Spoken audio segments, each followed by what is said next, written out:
And, you know, we just had like a moment. It was quite emotional actually, because my nan and granddad kind of like helped to raise me with my mom, because I grew up with my brothers and just my mom, like in a single parent household. So my grandparents are like parents to me. So my nan was just so thrilled, and it just really made me feel proud, because pretty much everything I do is like for my family, for the people around me, to make them feel happy and proud of me. So yeah, it was just such an incredible moment. And I saw your beautiful tattoo to celebrate, which is lovely, for your grandfather, wasn't it? Yeah, exactly. Yeah, so that was really, really special as well. Painful? So, was it painful on the back? Was it on the back of the calf? Was it painful? yeah, not really actually. It was my brother as well. So my older brother's an artist, and he's become a tattoo artist, and he did it for me, which was really special, because I was so nervous. But because it was my brother, I felt so comfortable, and he was really like gentle, and actually it was really good. So I'm relieved. Yeah, I like those fine. They're like fine line tattoos, aren't like fine. It's nice. Yeah, I like that. like the graphic ones. Yeah, they're quite like simple. So yeah. Yeah, congratulations. Looks cool. So.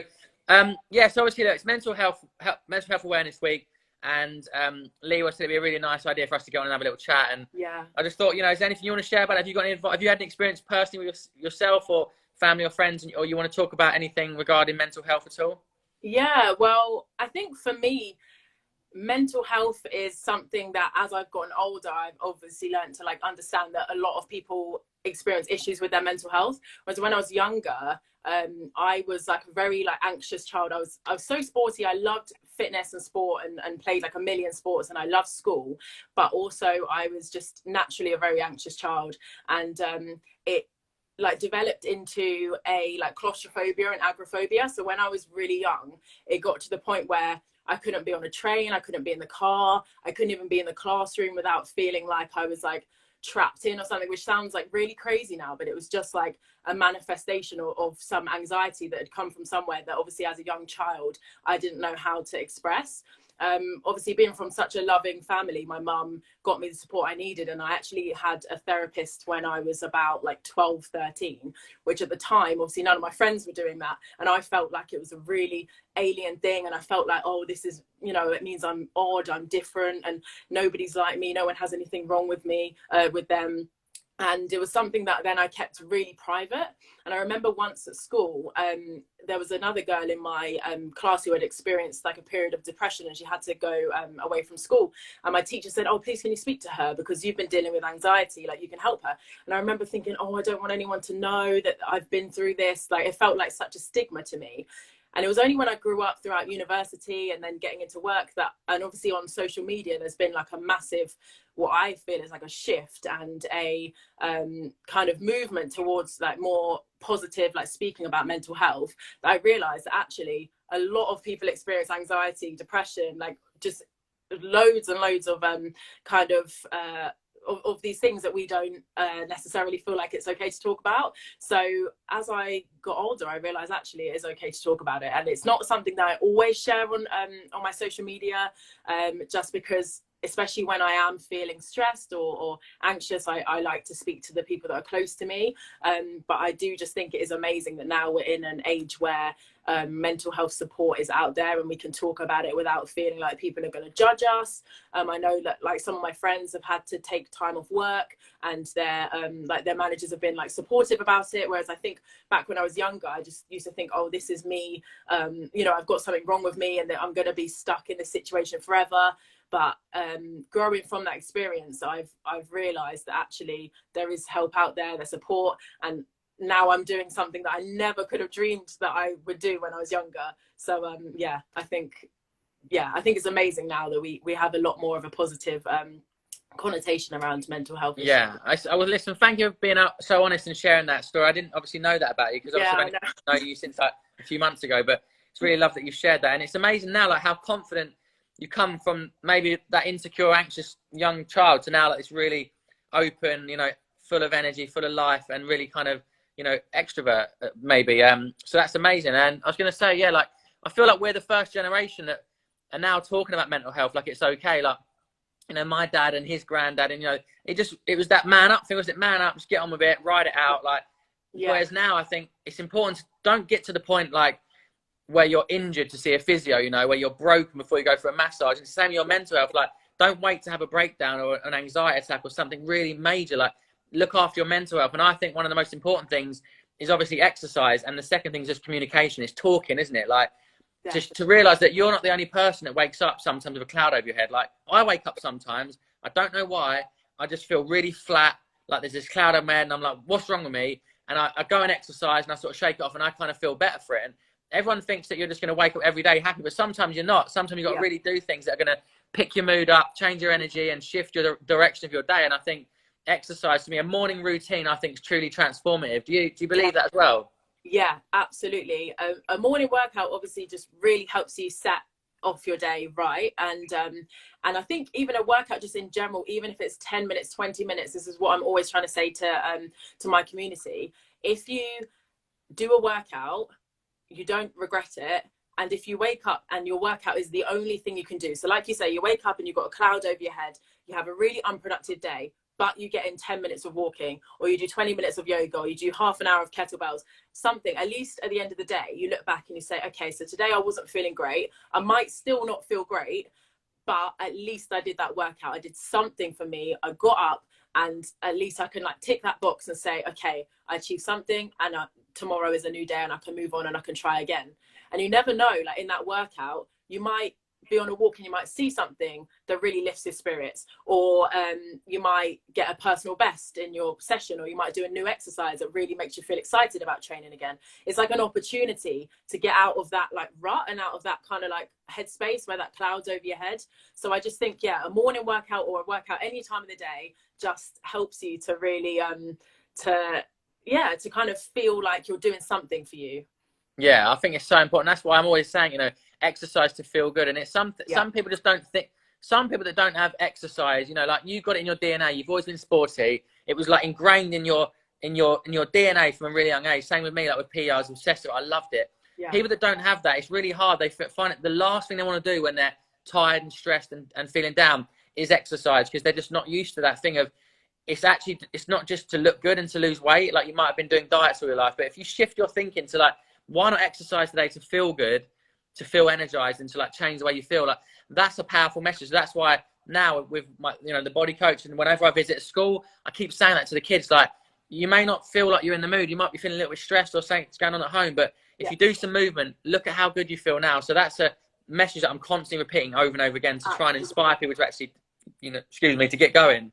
Without a doubt, it's so true. And I really think that comes across in the body coach message, which is what I loved so much. Not just always focus on the aesthetics and, you know, and trying to look better, look good. Because ultimately, I think as humans, like a lot of us, all we want to feel is like happy and fulfilled.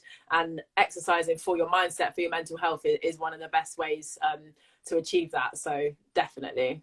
Well, I cannot wait to get to know you more and start, you know, filming workouts together and seeing all the amazing content you're going to share, because I just know you're going to bring a new energy and a new kind of style of training, and just, you know, bring like a new audience home, because I obviously do a lot of HIIT stuff, but to have you and Leroy and Lucy bringing a different type of training and different vibe is just going to be so good for everyone in the body coach community.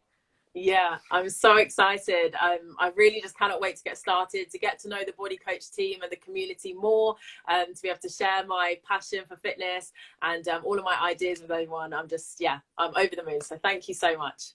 Thanks, Courtney. Well, I'm going to invite Lucy in now for a little chat, and hopefully we can all do the meditation together. But I'll speak to you in a week, yeah?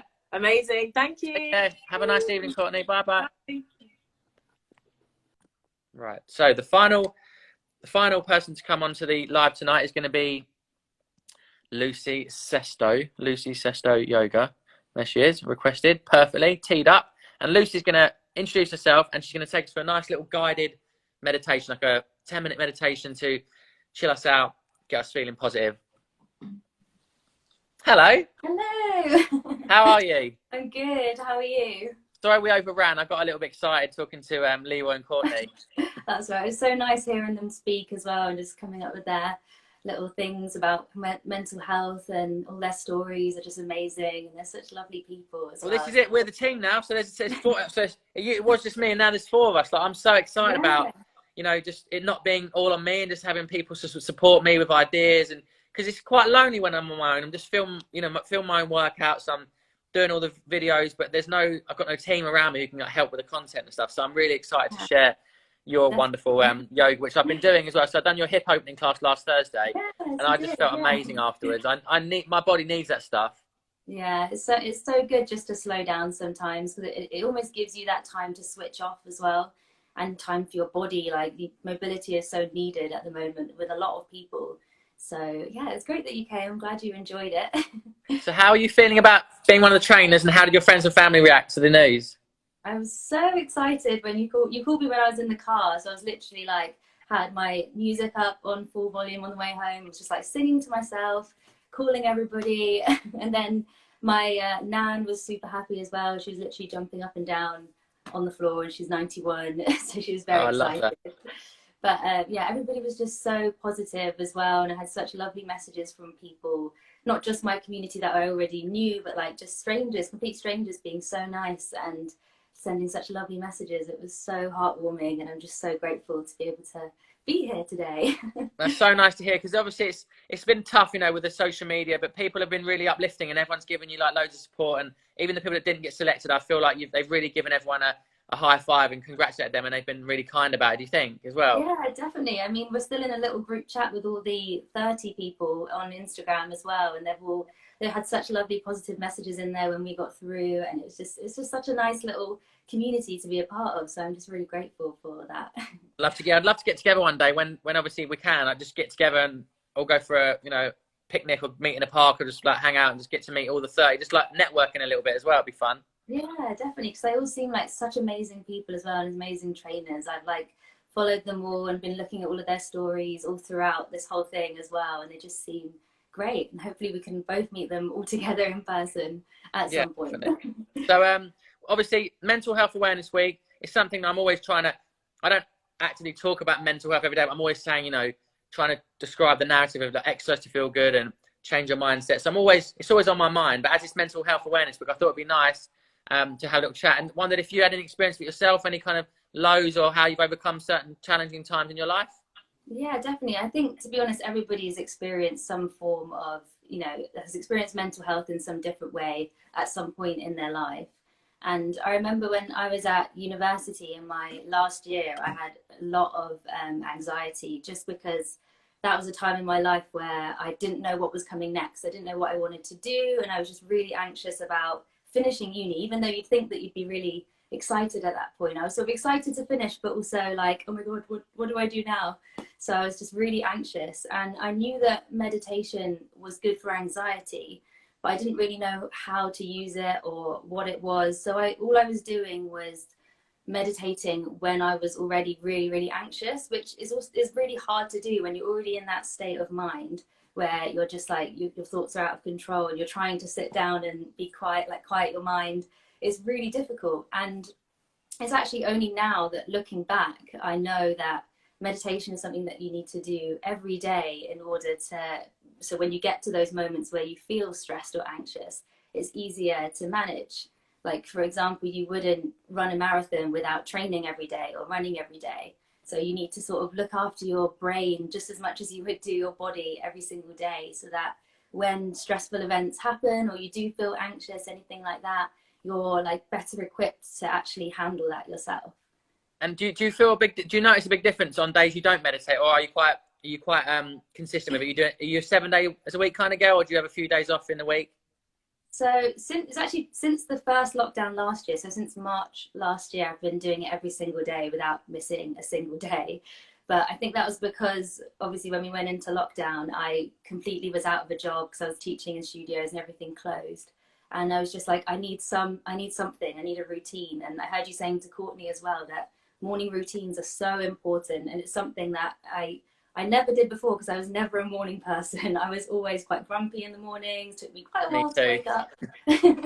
But now I love it. Like, I have my little morning routine. I have a matcha instead of a coffee, and I'll do my meditation. And sometimes it's literally just 3 minutes a day if I don't have time or if I'm rushing. And sometimes it's 20. But it's just showing up for yourself and being there for yourself, and being consistent is what really helps. And yeah, I've noticed a massive difference when I don't meditate. I had a 5-day streak on Headspace. I was so proud of myself, and I missed the day and it went back to 0, and I was like, oh, I really want to get 7. Yeah, I have days where I cannot be bothered with it, but then I do it anyway. And there's other days I really get a lot out of it. It's like a workout. Yeah. Some workouts are good and you love it.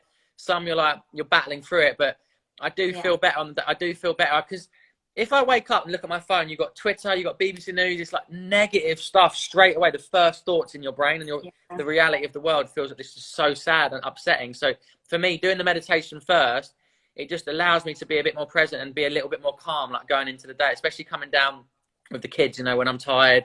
It is really powerful. But I'm still struggling to do it with discipline and consistency. Yeah. So have you got any tips for me to keep it up and be consistent with it? I think trying to do it literally first thing that you do is the most important, because even if I wake up and I scroll on my phone for a little bit before I meditate, I can feel in myself how much more difficult it is for me to switch off, because I'm then thinking about like posts that I scrolled by, or my mind's already in work mode. But if you do it as soon as you get up, just sit up in bed as soon as you wake up and just sit there for like 5 minutes, and then it's sort of like it's done. It's that first thing, you've completed it, and then you've already completed one task of the day without even getting out of bed. So it gives you that sense of achievement as well before you get up and do anything. Yeah, sometimes I do it I just lay on the floor. I don't, obviously you can sit up and be in a good posture, but so I find it quite relaxing sometimes just laying on the floor as well. Is that okay to do it laying down? Yeah, I think that's a massive sort of misconception about meditation, is that you need to sit cross-legged with your arms and in this position and just sit there with your eyes closed. And it's not. You can literally just sit in any comfortable position. You can lie down, you can be on your side, you can be in bed, you can be absolutely anywhere. And because all it really is just being mindful for those 5-10 minutes or however long you're doing it for. And you can do that doing anything, really. Oh, well, a lot of people are saying that they're already saying your voice is meditation, your voice is wonderful. So are you okay to take us through? It's 8:05. Are you okay to take us through a little 10-minute guided meditation just so we can all chill out? There's about 900 people tuning in. So maybe if you fancy it, put your phone on the floor and we can just listen to Lucy's beautiful voice. Right, I'm ready. Let's do it. Amazing. So if it is your first time meditating or anything like that, you don't need anything with you. Put your phone down so you're not looking at the screen. And like I said before, just get yourself into a comfortable seat so you don't have to sit cross-legged or anywhere. Just get yourself nice and comfortable.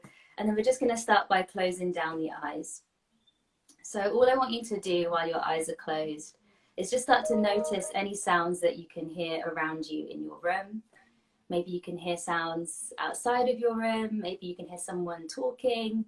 And even though we might think these things are distractions, we actually want to take these distractions in and just observe them, because they are things that are happening around us right now. So just start to pick up on any of these things that you can hear. And then we're just going to start with a little body scan. So all that means is just picturing a beam of light starting at your head and very slowly just scanning down through the entire body. Not stopping anywhere, but just slowly scanning all the way down, from your head all the way down to the toes. And I just want you to really start to feel what your body is feeling like in this moment. So notice if there's anything that feels a little bit uncomfortable. Maybe you feel sore from some of Joe's workouts anywhere in your body, and just seeing if you can notice these things as you take that little scan all the way down. And I just want you to start to bring your awareness to your breath. So whether you're sitting or lying, if you want to place one hand on your chest and one hand on your belly, you can, just so you can feel that movement of the breath a little bit more. And I don't want you to change your breath in any way just yet. Just start to notice where you can feel the breath moving. So is your chest moving? Is your belly moving? Maybe you can just feel the air coming in and out through your nose. And just starting to notice the consistency of your breath. So does it feel smooth? Does it feel bumpy?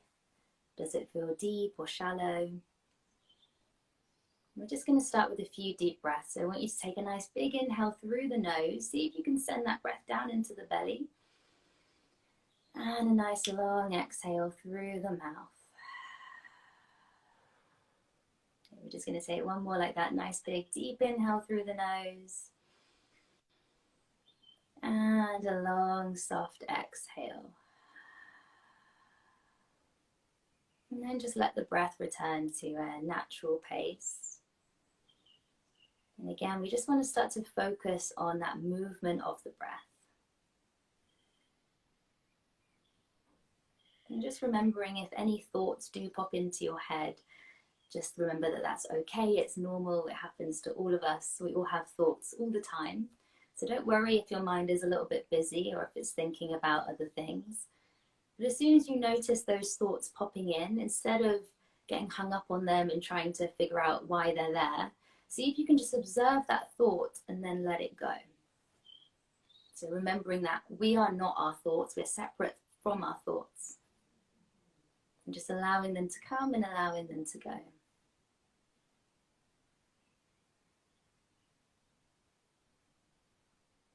And if the mind does start to wander again, see if you can just bring it back to the breath each time that this happens. And sometimes we feel like our mind wandering is a bad thing, but it's actually quite a good thing, because every time our mind starts to wander off and every time we bring it back to the breath, we're training our mind. We're teaching it how to come back to the present moment. Because when we focus on our breath, we're only focusing on the present moment, because you can't breathe in the past and you can't breathe in the future. We can only breathe right here, right now. So we want to let our breath be that anchor, that one that anchors us to the present moment.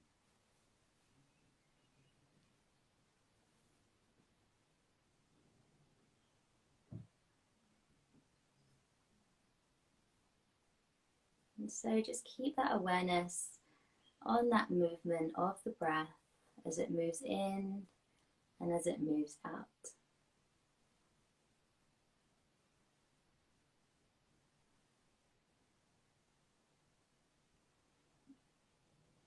And if it helps to keep your focus there, you can always start to count the breath. Maybe counting up to 5 or counting up to 10 and just starting again at 1.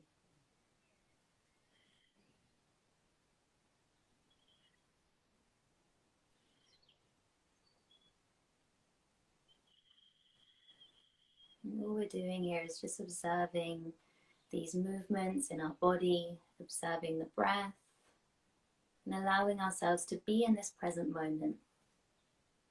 Knowing that anything that happened earlier today or anything that's going to happen tomorrow, you can leave them where they are. We just want to be here right now, just bringing ourselves into this present moment.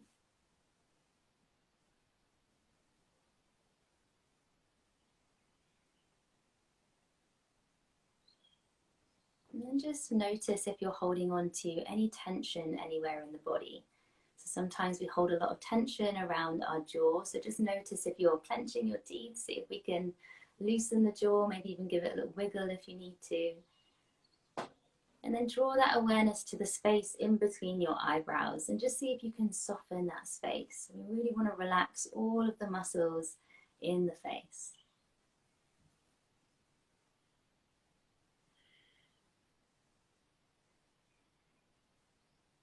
And again, just allowing yourself to be here, to be present, knowing that there's nothing else that you need to do right now, nowhere else that you need to be.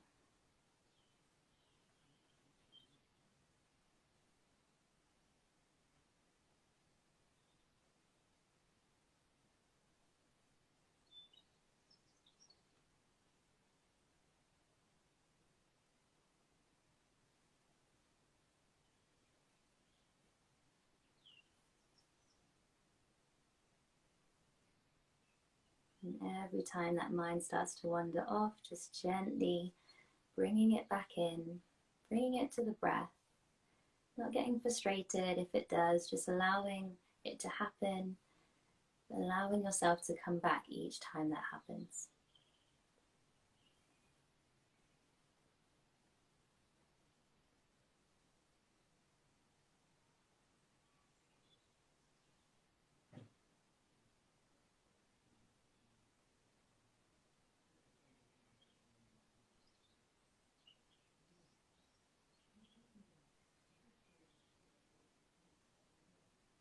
And then just very slowly and softly start to bring your awareness back into the space, back into the room.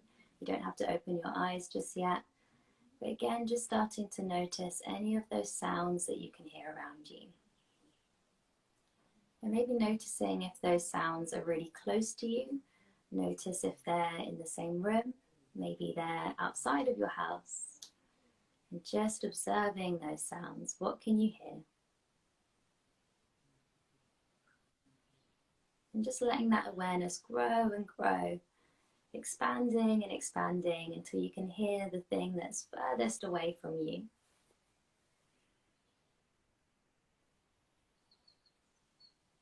And then while we're there, just let go of any awareness, let go of any thought. Allow your mind to be free just for a moment. You don't have to focus on the breath, you don't have to focus on sounds. Just allow your mind to let go.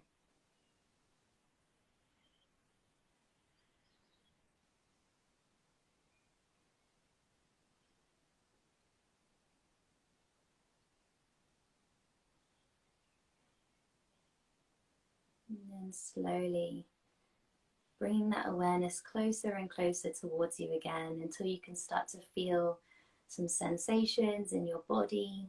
Maybe you can feel your seat against the chair or the floor. Maybe you can feel your body against the bed if you're lying down. Maybe you can even just feel the clothes against your skin. Just coming back to those physical sensations. Starting to bring yourself back from wherever you drifted off to.